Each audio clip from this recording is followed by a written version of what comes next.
APTS Telugu news కి స్వాగతం. పాయకరావుపేట నియోజకవర్గంలో వైసీపీ కూటమి అభ్యర్థులు నామినేషన్లు ఒకే రోజు వచ్చాయి. దీంతో ఇద్దరి అభ్యర్థులు బలం చూపించుకున్నారు. కానీ వంగలపూడి అనితకు మాత్రం జనసంద్రంలా నామినేషన్ కేంద్రం వరకు జనాలు బ్రహ్మరథం పట్టారు. ఈ కార్యక్రమంలో ముఖ్య అతిథిగా అనకాపల్లి ఎంపీ అభ్యర్థి రమేష్ పాల్గొన్నారు. సందర్భంగా రమేష్ మాట్లాడుతూ అనితకు ప్రజలు ఇస్తున్న గౌరవం మరిచిపోలేనిదని, కానీ పోలీసులు వైసీపీ మాటలు విని అనిత నామినేషన్ కు ఆలస్యంగా వచ్చేలా చేశారని రమేష్ ఆగ్రహాన్ని వ్యక్తం చేశారు. వైసీపీ వాళ్లకు ట్రాఫిక్ క్లియర్ చేసిన పోలీసులు మాకు మాత్రం ట్రాఫిక్ ను వదిలేశారు. ఇక పోలీసులు ఇప్పటికీ వైసీపీకే కొమ్ము కాస్తున్నారని రమేష్ అన్నారు. అనిత మాట్లాడుతూ మా ఉమ్మడి పార్టీలకు ఉన్న ప్రజల మద్దతును చూసి వైసీపీ పోలీసులు ఓర్చుకోలేకపోతున్నారని అన్నారు. కావాలనే నామినేషన్ కు లేట్ గా వచ్చేలా పోలీసులు పన్నాగం పన్నారన్నారు.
ఎండలో అందరూ ఉన్నారు. ఈరోజు అనిత గారి నామినేషన్ వేయడం జరిగింది. మీరు చూశారు ఈరోజు పోలీసు వారు ఏం చేశారో. టైం తీసుకొని పర్మిషన్ తీసుకుంటే అటు సైడ్ ఆపోజిట్ లో ట్రాఫిక్ వదిలేసి మమ్మల్ని అనిత గారి నామినేషన్కి వచ్చిన జనాలందరినీ కూడా అబ్స్ట్రక్షన్ చేసి ఆ రూట్ పక్కన దగ్గర నడిచి వచ్చి వేయాల్సి వచ్చింది.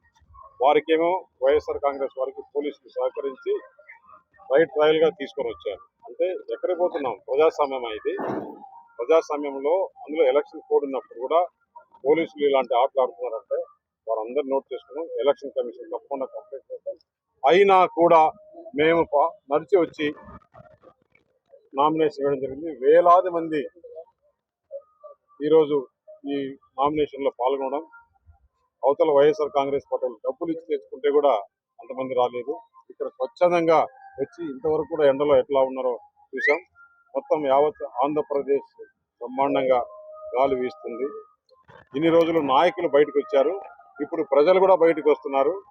ఏమాత్రం అనుమానం లేదు, ఈ కూటమి గ్రాండ్ సక్సెస్ గా రేపు రాబోయే 13వ తారీఖు ఎలక్షన్స్ లో బ్రహ్మాండమైన విజయం సాధిస్తుంది. అటు మూడోసారి ముచ్చటగా ప్రధానమంత్రి నరేంద్ర మోడీ అవుతారు. ఇక్కడ ఆంధ్రప్రదేశ్ లో చంద్రబాబు నాయుడు గారు 4వ సారి ముఖ్యమంత్రి అవడం ఖాయం. ఏదైతే ప్రజలకు ఇప్పుడు చెప్పిన చంద్రబాబు నాయుడు చెప్పిన 6 గ్యారంటీస్ ఉన్నాయో ఆ గ్యారంటీస్ అమలు చేసడానికి కేంద్ర ప్రభుత్వం కూడా తోడ్పాటు పడుతుంది. అలాగే కేంద్ర ప్రభుత్వం కూడా కొన్ని మేనిఫెస్టోలో 33 కోట్ల ఇల్లు కడతామన్నారు. దాంట్లో ఆంధ్రప్రదేశ్ కు 30 లక్షల ఇల్లు వచ్చేదానికి మా సాయశక్తిగా కృషి చేస్తాం. 2 సెంట్లలో డబుల్ బెడ్రూమ్ ఇల్లు కట్టించేస్తామని తెలియజేస్తాం. అలాగే 4,000 రూపాయల పెన్షన్ కానీ, గ్యాస్ సిలిండర్ కానీ, ఎంతమంది పిల్లలు ఉంటే అంతమంది కూడా అమ్మ ఒడి వచ్చేదానికి తప్పకుండా ప్రయత్నం చేస్తాము. చెప్పిన మాట ప్రకారం ఈ గ్యాప్ లో ఉండే 3 నెలలు కూడా పెన్షన్ ఇచ్చడానికి చంద్రబాబు నాయుడు గారు మాట ఇచ్చారు. ప్రజలందరూ కూడా ఈ రోజు ఎప్పుడెప్పుడు ఎలక్షన్ రావాలన్నా ఈ రాక్షసుని రాష్ట్రం నుంచి తరమగొట్టాలని చెప్పేసి చూస్తున్నారు. చాలా డ్రామాలు ఆడుతున్నాడు. నోటికి వచ్చిందల్లా అబద్ధాలు ఆడుతున్నాడు. అబద్ధాలు కూడా ఎంత బాగా చెప్తున్నా అంటే ఆయన పేదవాడంట. అందరినీ రాష్ట్రంలో ప్రజలందరినీ పేదవాళ్ళు చేసి ఆయన ధనవంతుడు అయ్యాడు. అది ఎవరికి తెలియదు అనుకుంటున్నాడు. ఆయనకు పేపర్ లేదంట, సాక్షి ఛానల్ లేదంట, సాక్షి పేపర్ లేదంట, పవర్ ప్రాజెక్ట్ లేదంట, బెంగళూరులో ప్యాలెస్లు లేవంట. మొత్తం ఎంత చూసినా రాజభోగం అనుభవిస్తూ ఇక్కడ ప్రభుత్వ సొమ్ముతో 500 కోట్ల రూపాయలతో ఒక ప్యాలెస్ కట్టినట్టు రుచికొండపోయారు. ఇవన్నీ ప్రజలు గమనిస్తున్నారు. ఇంకా 13వ తారీఖు రేపు ఎలక్షన్స్ లో బ్రహ్మాండంగా అందరూ కూడా ఈ కూటమిని గెలిపిస్తారు. అలాగే 24వ తారీఖున పార్లమెంట్ బీజేపీ అభ్యర్థిగా పార్లమెంట్ నామినేషన్ 24వ తారీఖున వేస్తున్నారు. రాజ్నాథ్ సింగ్ గారు వస్తున్నారు.